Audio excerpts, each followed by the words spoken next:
بسم الله الرحمن الرحيم والحمد لله رب العالمين والصلاة والسلام على أشرف الأنبياء وسيد المرسلين وخاتم النبيين الحبيب المصطفى محمد وعلى أهل بيته الطيبين الطاهرين وصحابته الكرام المنتجبين. Dear brothers and sisters, Assalamu alaikum wa rahmatullahi wa barakatuh. May all the peace and blessings be upon all of you, brothers and sisters. Today is the 20th of Ramadan. Already 2/3 of the month has ended. And inshallah, we'll spend the last 10 days of Ramadan receiving the blessings of God and His rewards as well. I ask Allah to increase His rewards for your devotion, for your prayers, fasting, charity, and also for mourning the martyrdom of Imam Ali alayhi salam. Tonight we have two events. One is it could be a night of Qadr. We do not know. It could be. And the second is tonight is the eve of the martyrdom of Imam Ali. He died at a day like tomorrow. So may God increase His reward upon you, brothers and sisters, for mourning the martyrdom of Imam Ali. I talked about very briefly about his life during the time he was in Mecca with the Prophet. Now we reached a moment that, was close to, this time was close to migrating from Mecca to Medina. As you know, the last, in fact, 6 years in Mecca, from year 7 after the ministry of the Prophet until the year 13, were very tough. The year 7 started with putting all the tribe of the Prophet, including the Prophet, his own family, wife and children, into the internment camp, and they were sanctioned. We talked about this yesterday. At the end of that time, it took 3 years. His only supporters, his wife and his uncle, died. So the year 10 was even more difficult in the way the tribe of Quraysh, the pagans in Mecca, persecuted and hurt the Prophet and the followers of Islam. So the Prophet thought of finding an alternative, somewhere, a city or a place that can host the Muslims so they can practice their faith without persecution. So he went to a close by city called Ta'if. Ta'if today is maybe 40 or 60 miles away from Mecca, in the mountains. He went there seeking help and support and maybe a sanctuary for himself and his followers. People of Ta'if were even more brutal and more hostile toward the Prophet than people of Mecca. The same day he arrived, they assaulted the Prophet and made him bleed. They threw rocks and sticks on him to the point that he started bleeding. It's a long story. I don't want to go into that, the details of these stories. My focus on the life of Imam Ali alayhi salam. Some narrations say that Ali was with him in that trip. But that trip, was not successful. He came back to Mecca and was thinking of an alternative to Mecca. He met a group of people came from another town north of Mecca, 250 miles north of Mecca, called Yathrib at that time. A small group of people who came for the season of pilgrimage. He met them.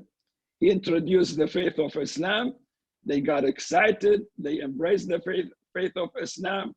The Prophet sent a representative to Medina to teach them about the faith of Islam. They came next year, about 70 of them, 70 or 70 something, to Mecca again. Now they made an agreement that they will embrace the faith of Islam. In fact, they made what is called bay'ah. They offered allegiance to embrace the faith of Islam. Those who wish, they will embrace the faith of Islam, and they will protect the Prophet and the Muslims if they migrate to Yathrib. When the Prophet arrived in that city, the name changed to Medina, Al-Medina, the city.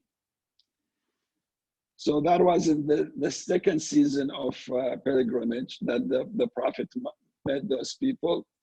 And that was toward the 13 years of his staying in Mecca.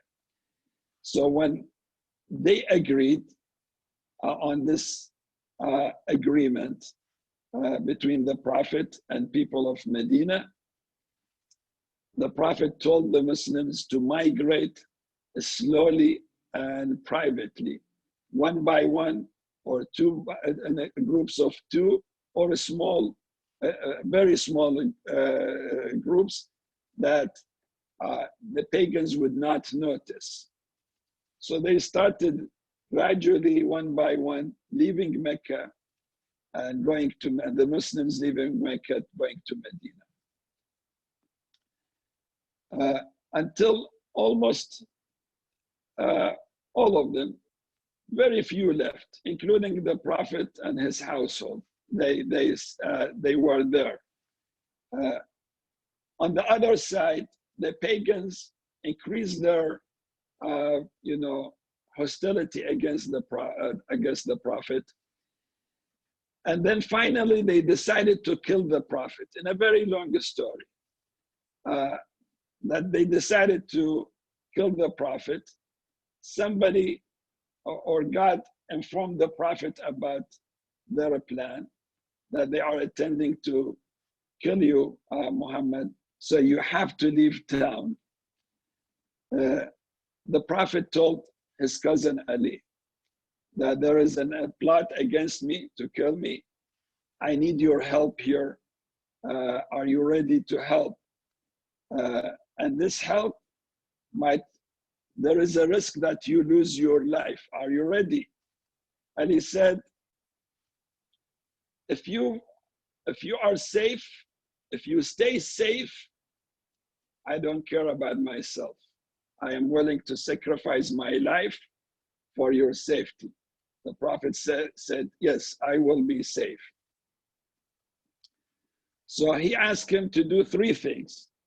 One of these three things, he said, he told him, tonight, for example, I will leave town, but I would like you to come to my home and lay down in my bed, sleep in my bed. So people will think that I am still there until the early morning. When they discover that I am not there, you are sleeping in my bed. This will give us time to leave town. And this is what happened. So the Prophet, in fact, he used to sleep in the yard of his home, not in the room, in the yard. It seems that the homes, the style of the homes in the past, every home had some kind of a yard in the middle and rooms are around. And those homes are uncovered. It's not like our homes today that are covered. Once you enter the home, you are separated from outdoor.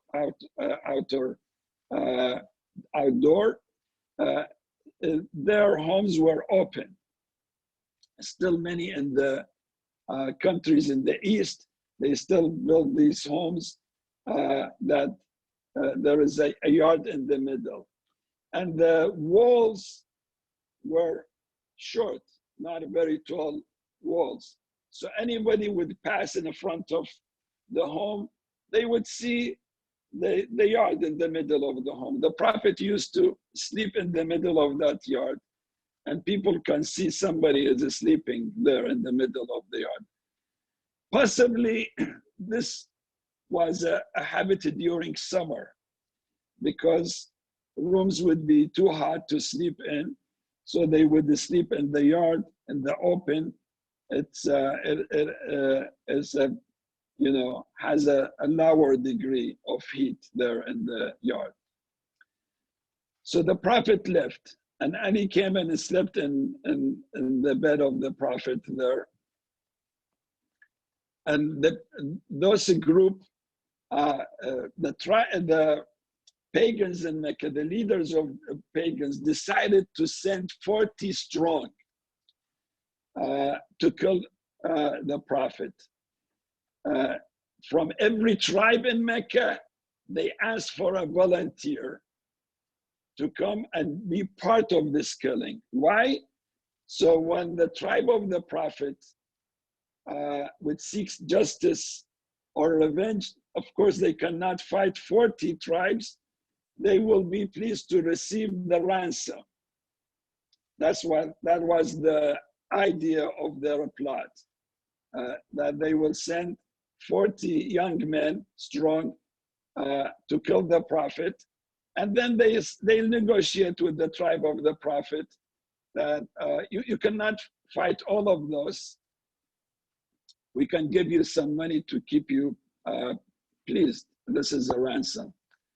So the men arrived and they saw somebody is there sleeping. They waited until early morning when there was little bit of light. They decided to attack. And Ali was sleeping there. He uncovered his face. When those men saw the face of Imam Ali, they were shocked. They could have killed him. They could have killed him, but God had protected him. They were shocked to see that Ali is there. They asked him, "Where is Muhammad?" He said, "I don't know.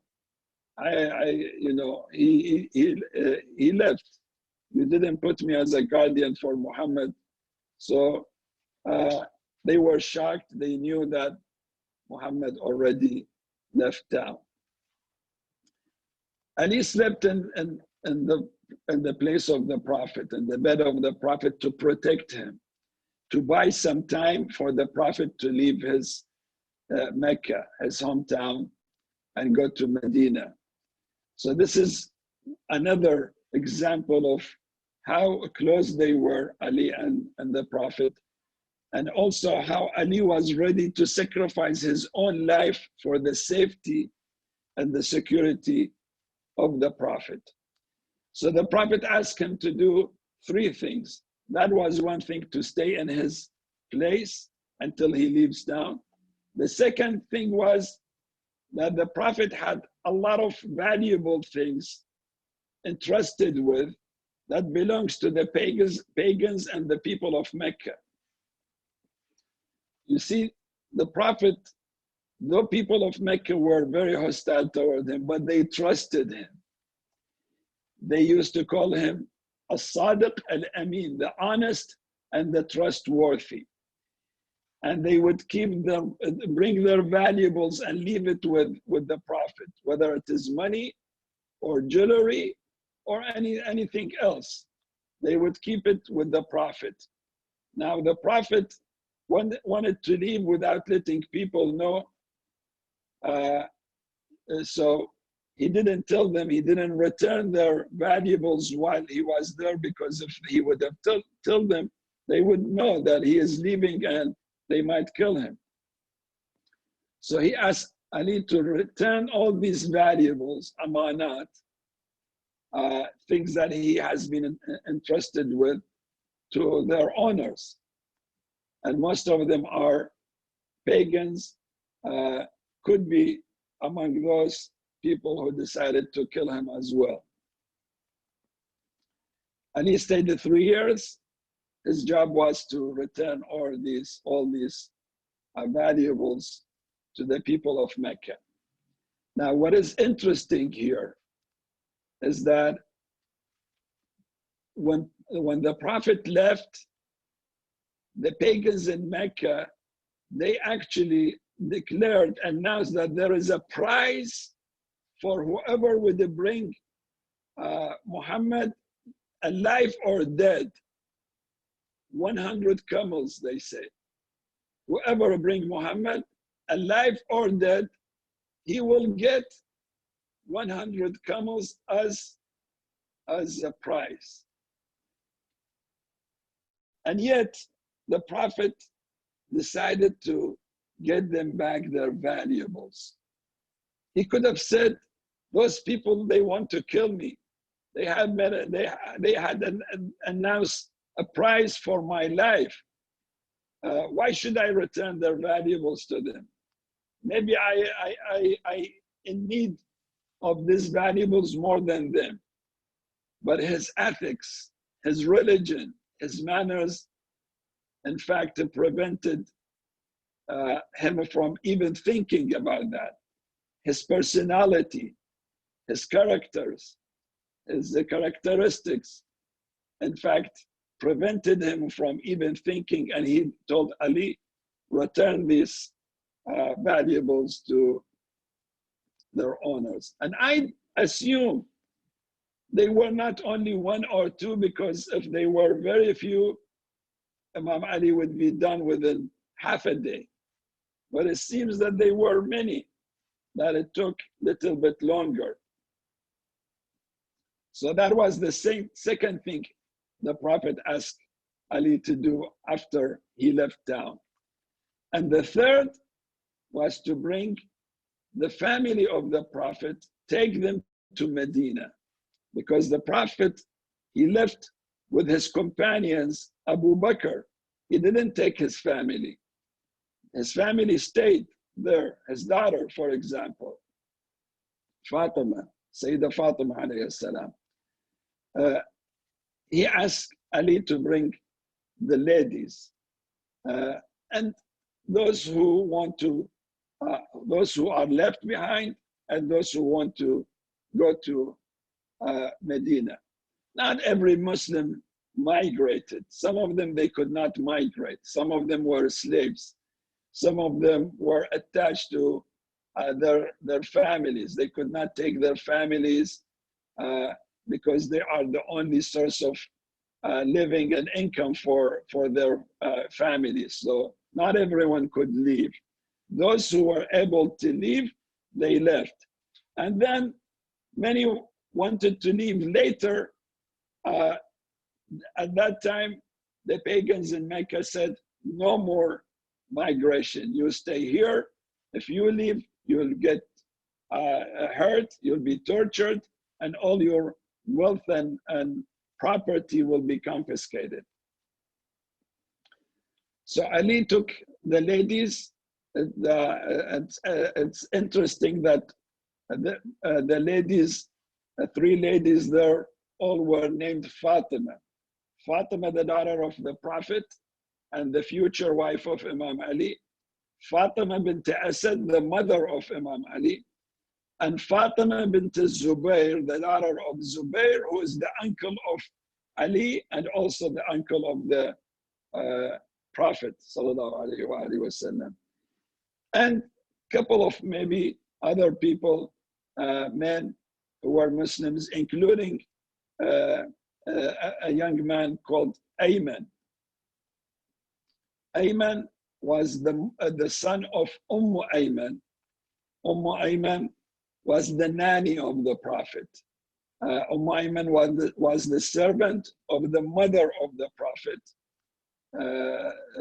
Amina.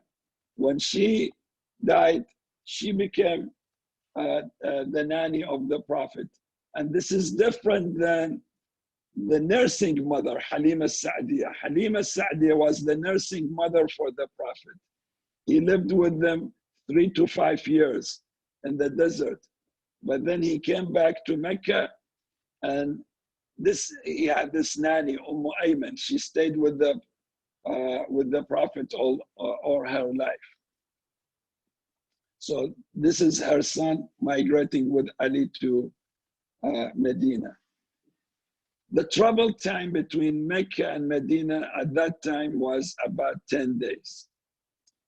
Ali spent this, traveled this time walking, not riding, walking. The ladies were riding camels. That was the vehicle available at that time for people to travel. The Prophet himself traveled to Medina riding a camel, but Ali actually went walking. She walked at the same pace of the camel movement. He arrived about 10 days of travel into the town or a village of Quba. Quba. The Prophet, before he arrives in Medina, he arrived in Quba. He stayed in Quba, didn't want to go to Medina. He said, I wait for the family and for Ali to arrive, and then move to Medina. He stayed in this city, Quba, which is today is part of Medina, Al-Medina, but in the past it was a village outside Medina.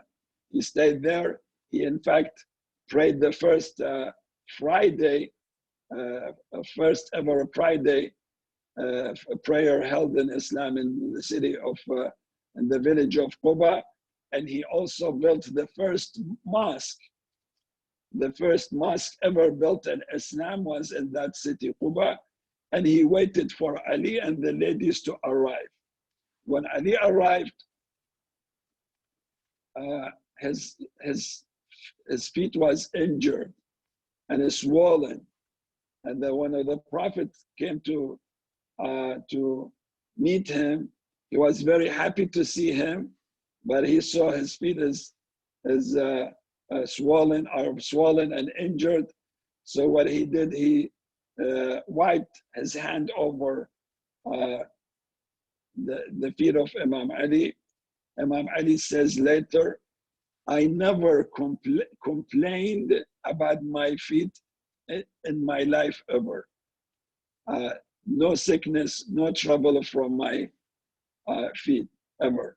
So that was the story of Imam Ali migration. Then the Prophet moved to Medina. Then they started this phase of the 10 years of the Prophet life in Medina, establishing the Muslim community in Medina. I would like to end with this, another beautiful landmark of Imam Ali life. In Medina, Muslims in Medina were made of the natives who were made of two tribes, the Aus and the Khazraj. And they were always in fight, these two tribes. The Prophet, I'm sorry. When the Prophet arrived there, he brought peace with him. No more fighting. So those are the natives. Those are the Muslims, of course. I'm talking about the Muslims. Then two tribes, not native tribes, of Aus and Khazraj, and the immigrants who came from Mecca. There were, a lot of cultural differences. There are minor cultural differences between the immigrants and the natives. Natives were typically farmers. Meccans, though, those who migrated, they were poor, but their job there was in a trade. They were merchants. Mecca was not a cultivating, did not have a cultivating land, no farms there. It was just a rocky land. So they were strange to farming. It was very crucial for the Prophet to establish a very strong bond between members of this new community, Muslims who come from different backgrounds. So he announced brotherhood. He established the bond of a brotherhood between Muslims. Every Muslim, he would declare his brother from the other side, mostly between immigrants and natives, but not in all cases. because the natives outnumbered the immigrants. The immigrants were not as big as the natives there. So in most cases, one Muslim member from who was an immigrant with a native man, either from Aus or Khazraj. The natives now are called Ansar, those who hosted the Prophet and immigrants. Immigrants called Muhajirin, those who migrated to Medina. Now, this bond of brotherhood, in fact, it created a community with a great harmony, with a great solidarity, who would help one another, protect one another, share what they have with one another, and especially with immigrants. Immigrants came broke. They hosted them at their homes. They shared everything they have with them.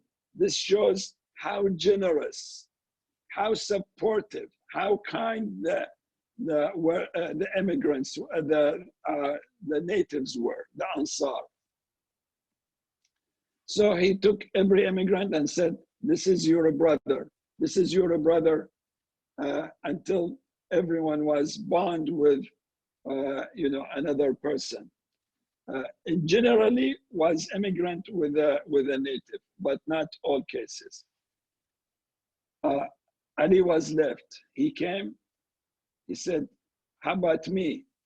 Who gonna be my brother?"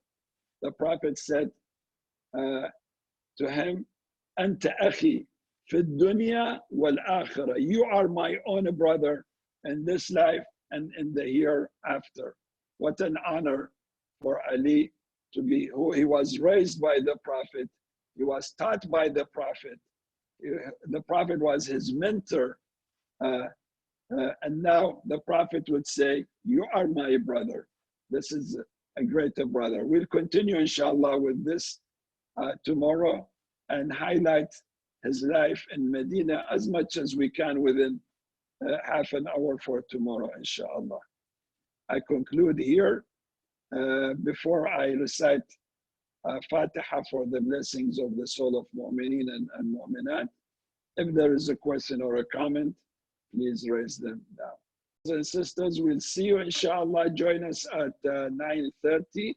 I recite Fatiha for your protection, that may Allah protect you from all forms of calamity or illnesses, and may God give healing to those who are ill and sick, and God give blessings to those who departed. Today, a community member has died. We recite Fatiha for her soul. We will announce the name later when we get the name from, when the family would allow us to publish the name. So we recite Fatiha for all those who departed, that Allah blesses their soul. Bismillah ar-Rahman ar-Rahim. Alhamdulillahi Rabbil Alameen, ar-Rahman ar-Rahim. مالك يوم الدين إياك نعبد وإياك نستعين اهدنا الصراط المستقيم صراط الذين أنعمت عليهم غير المغضوب عليهم ولا الضالين صلوات اللهم صل على محمد. Thank you very much, brother. Thank you, Imam. Thank you.